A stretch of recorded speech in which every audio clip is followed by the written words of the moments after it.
আজকে রান্না করব মেটি আলু দিয়ে চিংড়ি মাছ দিয়ে। এপাশ দিয়ে আমি জাল ধরিয়ে দিয়েছি, দেখুন ওই পাশে ভাত দিয়েছি, এখানে দুধ জাল দিচ্ছি, আর এদিক দিয়ে আমি বাটনাগুলো করে নেব। ভিডিওটির সাথে থাকুন, দেখতে থাকুন।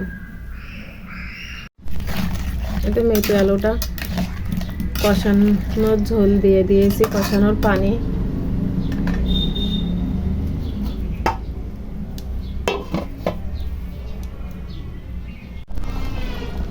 এই তো মেটি আলুতে আমি চিংড়ি মাছ দিয়ে কষানো শেষ, ঝোলও দিয়ে দিয়েছি।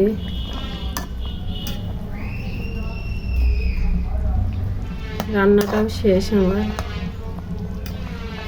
এর ভিতরে সব রকম মশলাও দিয়ে দিয়েছি।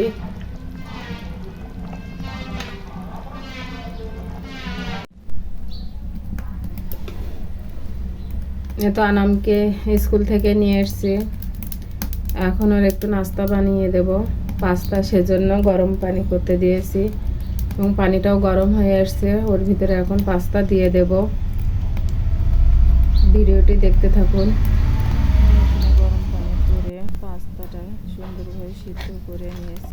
তেলটাও গরম করে নেব, যেহেতু সরিষার তেল, সেজন্য তেল গরম করে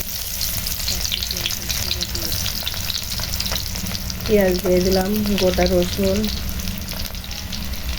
কাঁচা ঝাল,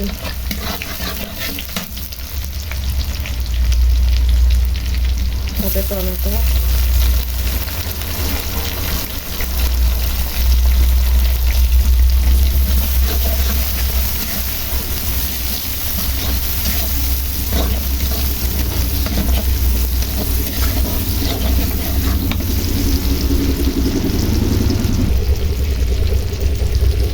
দিয়ে দিলাম মাংস, কিছু করে রাখা মাংসগুলো দিয়ে দিলাম।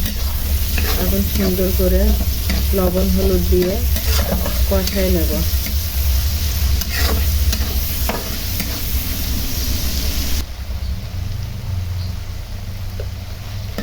এখানে আমি মাংসটা সুন্দরভাবে মশলার সাথে কষাই নিয়েছি।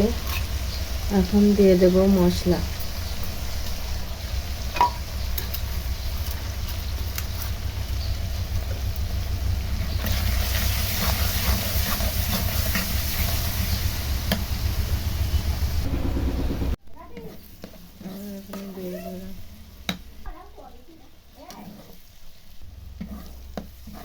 এখানে জিরার গুঁড়া, গোটা গরম মশলার গুঁড়া, ধনিয়ার গুঁড়া, এগুলো দিয়েছি।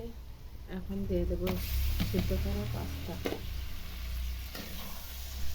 ভিডিওটি ভালো লাগলে লাইক করবেন, কমেন্ট করবেন, শেয়ার করবেন এবং সাথে সাবস্ক্রাইব করবেন। আমি এইভাবে পাস্তাটা রান্না করছি। আল্লাহ হাফেজ।